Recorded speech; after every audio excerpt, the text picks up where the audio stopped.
2025년 7월 어느 평일 아침, 울릉도 동쪽 해상에서 이상한 레이더 신호가 감지되었다는 보도가 한국 언론을 통해 조용히 전해졌다.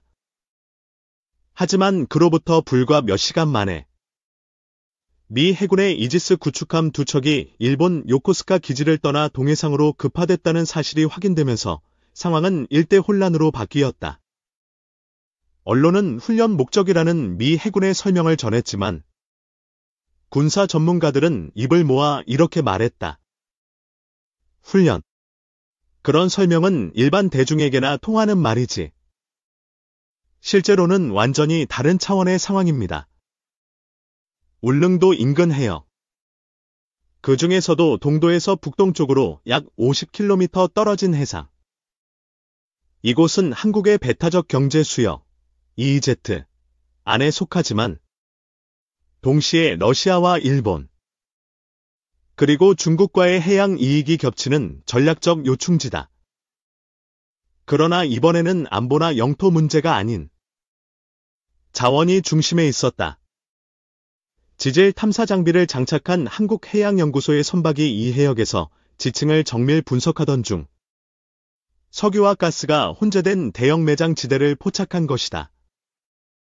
문제는 이 탐사 결과가 미국 측 위성 분석 자료와 일치했으며 이미 몇 주 전부터 미 해양정보국, NJ은 이 지역에 대한 감시 강도를 높이고 있었다는 점이다. 그리고 이 일련의 상황이 전부 드러난 시점에서 미국은 한마디 경고도 없이 자국 해군 전력을 즉시 배치했다. 한국 정부는 언론에 밝히지 않았지만 당시 대통령실과 국방부는 미국 측과 긴급 연락망을 가동했고 일본과의 군사 채널도 중국은 이 같은 움직임을 포착하고 베이징 외교부 대변인을 통해 즉각 반응했다. 모든 국가의 자원 탐사는 국제법에 기반해야 하며 특정 국가의 일방적 행동은 동북아의 안정에 위협이 된다. 겉보기엔 원론적 반응 같지만 그 이면엔 급격한 위기감이 깔려 있었다. 왜냐하면 중국은 이미 수년 전부터 이 일대에서 해저 드론을 통해 자원 탐사 데이터를 수집하고 있었으며 이번 발견이 공개되면 자신들의 이익이 위협받을 수밖에 없기 때문이다. 울릉도 주변이 단순한 영해 문제가 아닌 거대한 에너지 전쟁의 불씨로 번지고 있었다. 미 해군이 이처럼 신속하게 움직였다는 건 이미 수개월 전부터 해당 정보를 입수하고 준비하고 있었다는 방증이었다. 한국은 지금 자국 영토와 해양에서의 발견이지만 국제자원 패권 경쟁이라는 거대한 소용돌이 속에 휘말릴 위기에 놓여 있었다. 한국 정부가 울릉도 인근 해역에서 석유 매장 가능성을 공식적으로 언급하지 않은 가운데 언론은 탐사선이 포착한 지질 이상 신호에 주목하기 시작했다. 해양수산부 산하 국책기관인 한국해양과학기술원, KOST은 탐사 결과에 대해 구체적인 수치를 공개하지 않았지만 내부적으로는 울릉도 동북부 해역 지층에서 사우디 동부 지역과 유사한 탄화수소 밀도 패턴이 발견됐다는 보고가 이미 작성된 것으로 알려졌다. 이 사실이 민간 연구자들 사이에서 조심스럽게 회자되자 주요 언론은 일제히 관련 기사를 쏟아냈고 주식시장에서는 에너지 관련 종목이 상한가를 기록하기 시작했다. 한국 정부는 정확한 분석과 평가가 아직 완료되지 않았다며 수습에 나섰지만 이미 시장은 반응을 끝마친 후였다.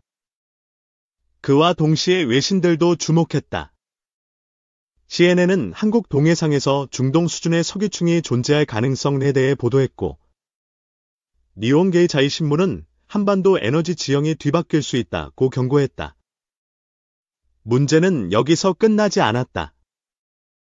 이 석유지대는 울릉도 기준으로 보면 EEZ 안에 명백히 속하지만 중국과 러시아가 해양 영향권이라는 명분으로 간섭할 여지를 열어둘 수 있는 회색지대에 인접해 있다는 점이다. 특히 중국은 이미 지난 5년간 이 지역에 대한 해저 센서망을 은밀히 구축해왔고 이번에도 공식 탐사 전날 밤 해당 지점에서 중국 국적의 소형 무인 잠수정 하나가 포착되었다.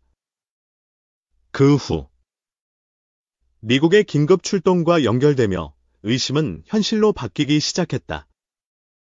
이와 같은 배경 속에서 미국의 움직임은 전혀 놀라운 일이 아니었다. 미 해군 제7함대는 과거에도 남중국해 자원 문제와 관련해 긴급 배치를 여러 차례 실행한 전력이 있다. 이번에도 미국은 자신들의 자원 보호 전략에 입각해 움직이고 있었고, 그 과정에서 한국과 일본을 전략적 전초기지로 삼았다. 게다가 미국 국무부는 민감한 지역에서의 국제적 자원 관리 체계 필요성을 강조하며 한국에 대해 정보 공유와 군사 협력 확대를 공개적으로 요구하기 시작했다. 이 같은 요구는 겉으로는 동맹 간 협조처럼 보였지만 실제로는 미국이 한국의 자원 주권에 영향력을 행사하려는 시도로 해석될 여지를 남겼다. 결국 하나의 석유 발견이 한국을 중심으로 한미중, 나아가 국제에너지 질서의 격돌 지점으로 바꾸고 있었다. 그리고 이 석유층이 상업적 가치가 입증되는 순간, 이 지역을 둘러싼 경제 전쟁은 피할 수 없을 것이라는 우려가 고조되고 있었다. 중국은 울릉도 인근 석유지대 발견 보도 이후 즉각적인 외교적 반발에 나섰다. 베이징 외교부는 성명을 통해 모든 해양 자원 개발은 주변국들과의 협의를 통해 결정되어야 한다고 주장하며 한국의 단독 행위를 강하게 비판했다. 그뿐만 아니라 산둥성과 상하이 해역에 있던 중국 해군 함정 세척이 갑자기 방향을 틀어 동해 북부로 진입했다. 이는 사실상 무언의 시위이자 미국과 한국에 대한 경고였다. 동시에 중국 관영 매체들은 이 지역이 역사적으로 동아시아 여러 국가들이 항해하던 공해성 성격이 강한 곳이라고 주장하며 해양법의 모호성을 근거로 이의를 제기했다. 그들의 움직임은 단순한 외교 차원을 넘어서고 있었다. 내부 소식통에 따르면 중국은 탐사 지역 인근 해역에 수중 드론 2대를 투입하고 위성 감시를 강화했다. 이와 같은 감시 강화는 명백히 한국의 향후 시추 작업을 사전 차단하거나 최소한 자원 탐사 속도를 늦추기 위한 전략적 행보였다.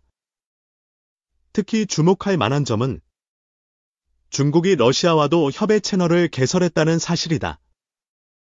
러시아 역시 이 해역과 인접한 연해주에서의 자원 탐사 경험이 풍부하며 기술적 인프라를 공유할 수 있기 때문이다.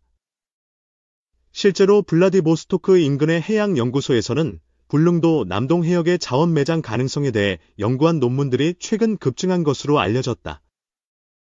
그뿐만 아니라 중국의 민간 연구기관들은 이 사안을 계기로 한국 동해에 대한 역사적, 지정학적 주장을 강화하고 있다.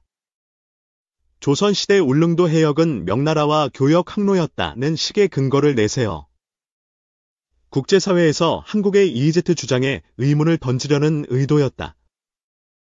미국 역시 이처럼 빠르게 확산되는 중국의 서사전쟁에 대응해 국방부 브리핑을 통해 명확한 입장을 발표했다. 해당 지역은 한국의 배타적 경제 수역 내이며 미국은 한국의 주권을 지지한다. 그러나 외교가에서는 이 같은 발표가 단지 말뿐인 지지가 아닐 가능성에 주목하고 있다. 왜냐하면 동시에 미국 에너지 기업 일부가 해당 해역의 시추 사업 참여를 타진하고 있었기 때문이다. 이제 울릉도 인근 해상은 더 이상 단순한 해양 과학 탐사의 공간이 아니었다. 정치, 외교, 군사, 경제가 복잡하게 얽힌 다차원적 전장의 형태로 바뀌고 있었다. 한국은 이제 선택의 기로에 서 있었다. 주권을 강조하며 단독 개발을 강행할 것인가? 아니면 미국과 공동 개발이라는 현실적 선택을 할 것인가? 이 딜레마는 단지 자원 확보 문제를 넘어 대한민국의 전략적 방향을 결정짓는 중대한 분기점으로 작용하고 있었다. 한국은 석유지대 발견 이후 각종 이해관 개국의 반응이 격화되자 내부 회의를 거쳐 대응 전략 수립에 착수했다. 외교부와 국방부, 산업자원부, 청와대 국가안보실이 동시에 참여한 합동대응팀이 꾸려졌으며 이들은 해양자원과 관련된 외교적 충돌에 있어 일관된 전략 수립이 시급하다고 입을 모았다. 이러한 긴장감은 결코 과장된 것이 아니었다. 과거에도 해양 자원을 둘러싼 국제적 분쟁은 종종 무력 충돌 직전까지 갔던 사례들이 있기 때문이다. 가장 대표적인 사례는 남중국해의 스프래틀리 군도였다. 중국은 이 지역에 대해 역사적 권리를 주장하며 인공섬을 건설했고, 이에 맞서 베트남, 필리핀, 말레이시아 등이 집단 반발했다. 결국 미국이 항행의 자유작전을 벌이며 사실상 군사적 균형을 조정했다. 이와 유사하게 울릉도 인근 해역도 지정학적 조건과 자원 가치가 겹치며 제2의 분쟁지대가 될 소지를 안고 있는 것이다. 더욱이 이 지역은 러시아와 중국 해군이 이미 몇 차례 공동 훈련을 벌인 적이 있어 한반도 주변 해역을 연합작전 공간으로 인식하는 경향이 강했다. 한국 내부에서도 의견은 엇갈리기 시작했다. 일각에서는 국제 자본을 끌어들여 시추 위험을 분산시키고 안보 보장을 동시에 받는 것이 현실적이라는 주장을 폈다. 반면 국익을 우선시하는 세력은 한국의 배타적 경제 수역에서 발견된 자원을 왜 미국이나 다국적 기업과 공유해야 하느냐며 단독 개발을 고수해야 한다고 주장했다. 이 논쟁은 곧 언론과 시민사회로 번졌고 여론은 양분되기 시작했다. 한편 미국은 한국 내 갈등을 기회로 삼화에너지 안보를 이유로 자국 기업들의 참여를 제한하고 군사 자산 배치를 확대하려는 움직임을 보였다. 더욱이 한국 정부는 과거 독도 문제로 인해 이미 일본과의 해양 경계에 대한 민감한 역사적 경험을 가지고 있었다. 울릉도와 독도는 물리적으로는 가까우나 외교적으로는 전혀 다른 함의를 가진 지역이다. 독도는 일본이 공식적으로 영유권을 주장하는 분쟁 지역이지만 울릉도는 국제법적으로 명확히 한국의 영토로 인정받고 있다. 그러나 만약 울릉도 인근에서 대규모 자원이 발견되고 이에 대한 탐사와 개발이 현실화된다면 일본도 해양 영향권을 주장할 수 있는 여지를 탐색할 가능성이 있다. 결국 이번 사안은 단순한 자원 문제가 아니라 한반도를 둘러싼 동북아 세력 균형과 역사 인식, 국제법 해석의 충돌이라는 복합적 요소가 얽혀있는 문제로 발전하고 있었다. 그리고 이 와중에 중국은 또 한 번 충격적인 행동을 감행했다. 대한민국 정부의 탐사선이 2차 시추 준비를 위해 해역에 진입한 다음 날 중국 해양국 소속 연구선 한 척이 같은 지역을 정탐하는 모습이 레이더에 포착된 것이다. 공식적으로는 단순한 기상조사라고 주장했지만 선박에는 수심 탐지용 음파 장비가 설치되어 있었으며 배후에는 군 통신 주파수까지 감지되었다. 이는 명백히 자원 탐사 정보를 빼내기 위한 목적의 첩보 활동이었다. 한국은 이에 대해 외교 채널을 통해 강하게 항의했지만 중국 측은 묵묵부답으로 일관했다. 결국 한국은 동맹국들과의 정보 공유를 통해 국제적인 여론전을 시작할 수밖에 없는 상황에 놓이게 되었다.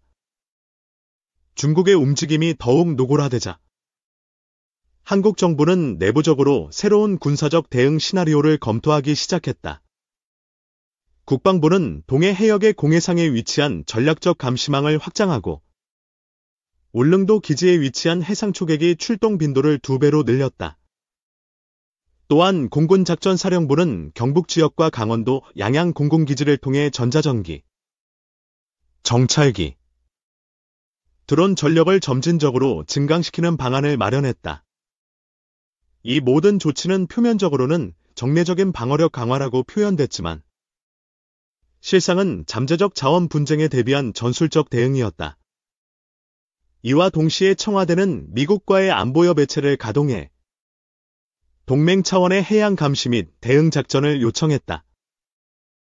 그 결과 미 해군은 제7함대 소속 해양정찰기 P-8A 포세이돈을 주기적으로 한국 동해상에 파견하기 시작했다. 미국은 한국에 대해 한반도 동부 해역은 자유롭고 개방된 해양 질서를 유지해야 할 전략적 지역이라고 강조하며 한국 해역에서의 자원 개발도 글로벌 안보의 일부라는 시각을 강하게 내세웠다. 하지만 이 같은 군사 협력 확대는 또 다른 반작용을 불러왔다. 중국은 즉각 비난 성명을 발표하며 미국과 한국이 아시아 안보를 핑계로 자국의 이익을 추구하고 있다고 반발했다. 러시아 외무부 또한 경내 불필요한 군사적 긴장을 조성하지 말라며 우려를 표명했고, 이 같은 국제적 압박은 한국 정부 내에서도 새로운 고민을 낳기 시작했다. 그중 가장 민감한 이슈는 바로 자원의 개발 주체와 방식이었다. 한국 정부는 현재까지 국익 우선의 원칙을 고수하며 독자적 개발 가능성을 타진해왔다. 그러나 미국이 군사력과 정보 제공, 심지어 시추 장비까지 제공할 수 있다는 제안을 하면서 상황은 복잡해졌다. 한국이 미국과 손잡고 자원을 개발할 경우 중국과 러시아는 이를 패권 확대로 간주하며 무력적 대응 가능성까지 시사하고 있었기 때문이다. 국내 여론도 양분되기 시작했다. 보수 언론은 지금은 미국과의 전략적 공조를 바탕으로 에너지 안보를 강화해야 할 때라며 정부의 결정에 힘을 실었고, 진보 진영은 자주적 국익 추구가 핵심이며 불필요한 외세 의존은 장기적으로 독이 될 수 있다고 경고했다. 심지어 일부 전문가들은 지금의 상황은 단지 자원 문제 그 이상이며 동북아 지역 질서 재편의 신호탄이 될 수도 있다고 분석했다. 이런 가운데 일본은 묘한 침묵을 유지하며 상황을 예의주시했다. 외견상 조용한 듯 보이지만 내부적으로는 자신들의 해양 경계 재설정 가능성을 검토하고 있으며 독도와 울릉도 사이 해역에 대한 전략적 접근 방안을 연구 중인 것으로 알려졌다. 이는 향후 한국과 일본 간 해양 경계 분쟁이 새롭게 불거질 가능성을 내포하고 있다. 결국 한국 정부는 울릉도 인근 해역에 대한 석유 탐사를 국가 전략 차원에서 추진하기로 공식 결정했다. 이에 따라 산업자원부는 국영에너지 기업인 한국석유공사 KNOC에 시범 시추 작업을 의뢰했고, 군과 협력하여 일정 구역을 안보보호해역으로 지정했다. 이는 한국이 자국 주권을 바탕으로 단독 개발에 나섰음을 대내외에 천명하는 동시에 무력 충돌 없이 주도권을 지키겠다는 의지의 표현이었다. 울릉도 인근 석유지대 발견은 단지 한 나라의 자원 획득 문제가 아니었다. 그것은 국제사회 전체의 에너지 질서, 해양 안보, 지역 패권이 겹치는 지점이었다. 한국은 이제 그 한가운데에 서 있으며 이 상황을 어떻게 풀어나가느냐에 따라 앞으로 수십 년간의 외교 방향, 군사 전략, 에너지 독립성까지 결정되는 중대한 전환점을 맞이하게 되었다. 한국 정부가 단독 시추를 공식화하자 미국은 제한적 협력 방식을 제안하며 한 발 물러섰다. 미국의 방위산업체 몇 곳은 기술 자문 및 장비 제공 형태로 사업에 참여할 의향을 밝혔고, 미 국무부는 한국의 자주적 개발 권리를 존중한다고 발표했다. 하지만 중국은 이에 반발하며 한국이 지역 안정을 해치는 편향된 외교 노선을 선택했다고 강하게 비난했고, 러시아도 형내 불균형이 심화될 경우 군사적 대응도 배제할 수 없다고 경고했다. 이러한 강경한 분위기 속에서도 한국은 계획대로 시범 시추를 시작했다. 울릉도 해상에는 반잠수식 시추선이 배치되었고, 군은 이 지역을 항공 및 해상 모두에서 24시간 감시 체계로 전환했다. 또한 군사적 긴장을 완화하기 위해 주변국들과의 실시간 정보 공유 시스템을 확대했고, 국제해양법 전문가들을 초청해 국제사회의 정당성을 확보하기 위한 포럼을 주도했다. 이러한 조치는 단순한 방어가 아닌 전략적 주도권을 가져가는 외교 전술의 일환이었다. 시간이 흐르며 시추 과정에서 실제 원유와 가스가 추출되는 것이 확인되자 세계는 다시 한번 놀랐다. 이 매장량은 연간 2억 배럴 이상으로 추정되었고, 이는 한국이 수입하는 원유의 30%를 자체 조달할 수 있는 국내 에너지 규모였다. 시장은 즉각 반응했고, 주식시장은 들썩였으며, 한국 경제 전반에도 긍정적 파급 효과가 예측되었다.